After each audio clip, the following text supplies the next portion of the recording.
Okay, hang on. Everybody ready for the drama?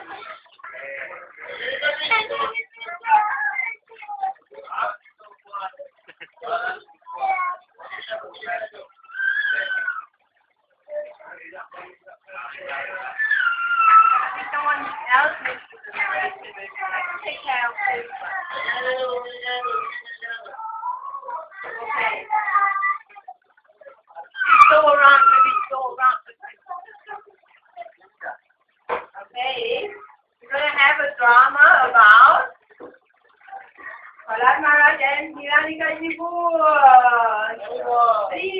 Tinitingnan Bhagavan ki Hiranyakashipu, the king of demons, wanted to become immortal and the absolute ruler of the entire universe. With this desire, he entered the valley of Mandara mountain and began practicing severe type of austerity. Om Brahmanya Namaha. Om Brahmadevaya Namaha. Om Brahmadevaya Namaha. Om Brahmadevaya Namaha. Om Brahmadevaya Namaha. Om Brahmadevaya Namaha.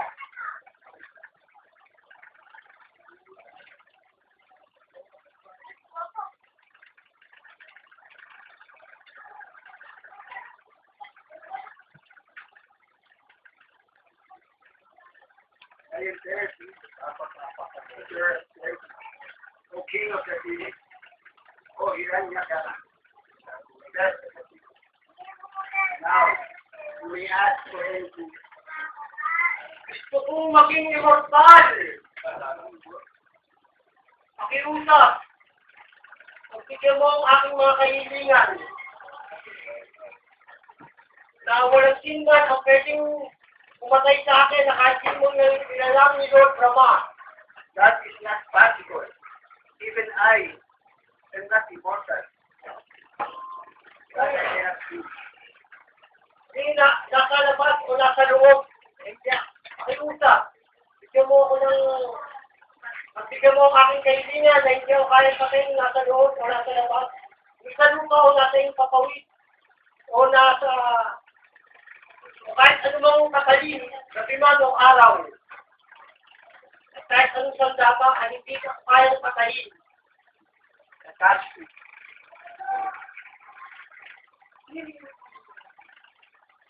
Hiranyakashipu conquered everyone in the 10 directions of the 3 worlds. He had driven out Indra and was enjoying life in great luxury and service. All the demigods except for Lord Vishnu, Lord Brahma and Lord Shiva came under his control and began serving him. Hiranyakashipu had 4 well-qualified sons, of whom the one named Prahlad was a great devotee of Lord Krishna. From the very beginning of his childhood, Prahlad was always absorbed in the thought of Vishnu.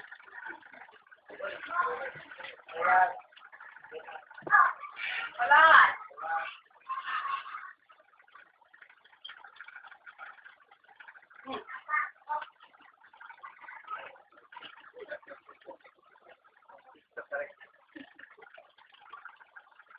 Ano ang natutunan mo sa iyong eskwelahan at sa iyong guro? Ang natutunan ko, ang buhay may asawa ay parang malalim sa balon. Dapat dapat kong iwanan, dapat kong isatupad, at sumailalim sa pagmamahalagan. Wow! Sino ang nagturo sa inan? Ang iyong guro?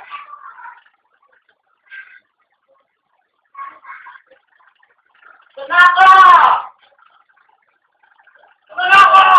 Tanda, amaka! Tanda. Yan ba ang natutunan sa'yo ng aking anak? Ang damakmak na katangahan? Hindi, wala kami natutunan bagay na binigay sa'yo. Wala.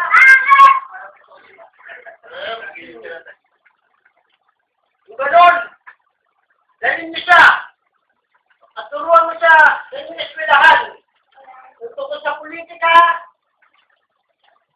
at kalukuhan. Ang kasamaan, ituro mo sa kanya na maging kagaya ko na isang hari. Ha!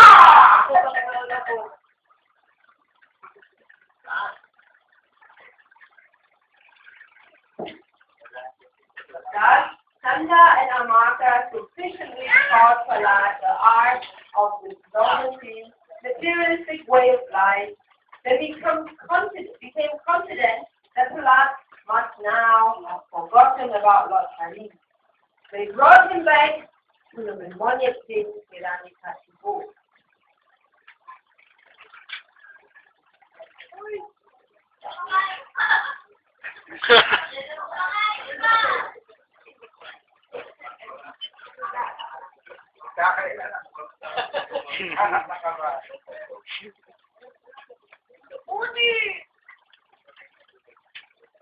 Oo, mahal kong anak.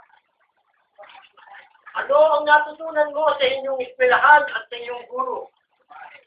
Na dapat kalay ang buhay kay Krishna at ang siyang na limutok. Ano? Umayos ka!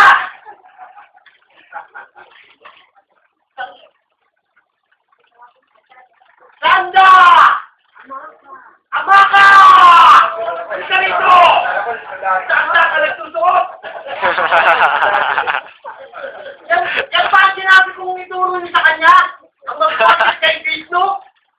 Di ba sabi kong turuan niyo siya sa pagtutsikiti? Bakit kaya natutunan ng batang yan? Alit na maging isang demonyo! Ginawa mong santo!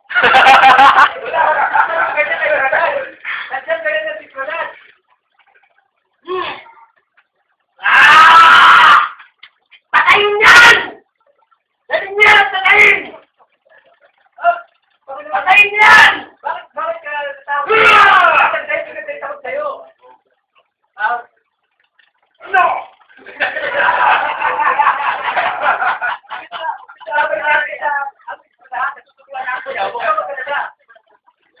Sige!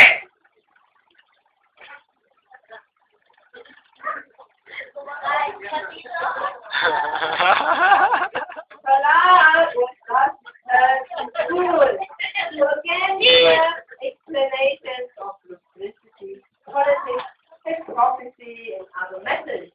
One day, the teacher told the students that they were both going out for a couple of hours.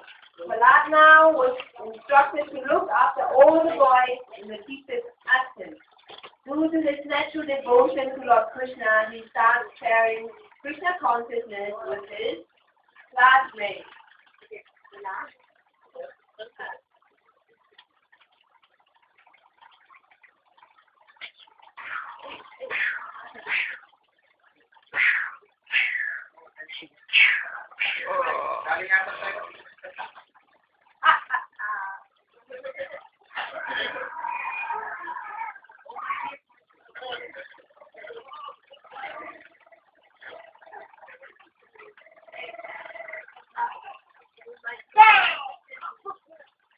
Oh, mahal ko mga kaibigan. Halika dito.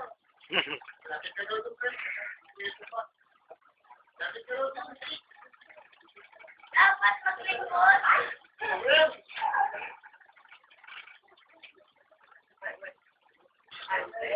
Dapat maglingkod at ialay ang buhay kay Krishna. Ang pagkakumpirahon ayaw ang bahit ng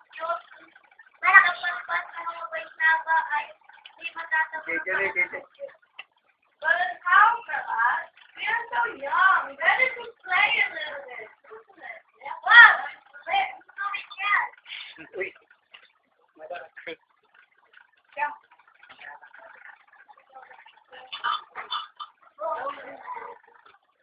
Huwag yung gawin yan. Saan ang gawain? Pwede kayo pumatay bukas, kahit kailan. Yuta! What shall we do? Magchan tayo ng Hare Krishna, Hare Krishna, Krishna, Krishna, Hare Hare. Hare Rama, Hare Rama, Rama Rama, Hare Hare. Hare Krishna, Krishna, Krishna, Hare Hare. Hare Rama, Hare Rama, Rama Rama. Following the instruction of Palaparat, the sons of Venus became attracted to the lotus feet of Lord Vishnu. In the house that position, the teachers approached Hiranyakashi's school.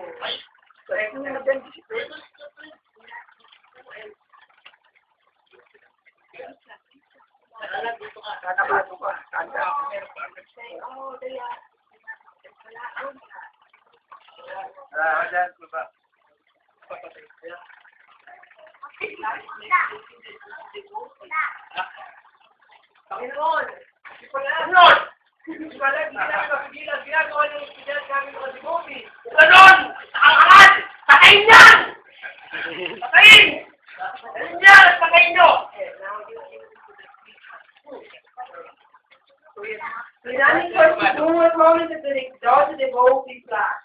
Although Prahlad was his own son, he attempted to make, he wants to kill Prahlad. So, first they were throwing heavy stones. Patayin kita!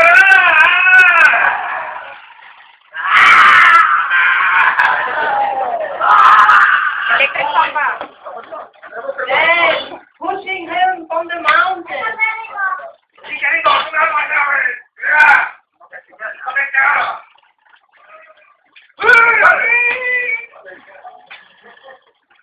Then, they were forcing him to take poison. Ito wala doon! Tinamin mo! But nothing helped.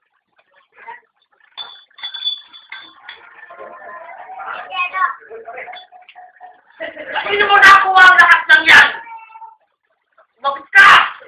Sino mo nakuha ang lakas ng yan? Kung bang pupulin ko ang ulo mo? At iwalay ko katawan mo sa ulo mo? At kung minamaliit ang aking kakayahan, sino ang pinagmamalaki mo? Tignan natin kapag pinungsulke ang ulo mo sa katawan mo. Ilabas mo! Asan siya? Asan? Nasaan? Ilabas mo! Asan ka? Kapilan! Asan ka? Lumabas mo!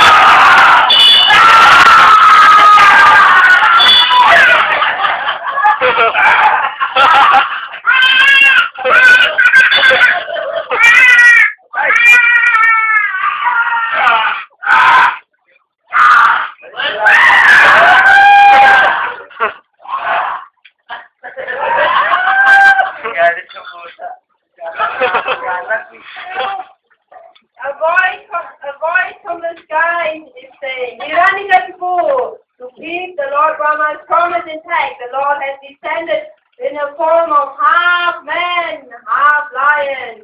He's killing you in his lap, which is not land nor sky. You have the benediction to die neither in the night or in the day, so it is dark time. The Lord will kill you by no weapon. He will rip apart you with his nails only. Pogi ni Goofy.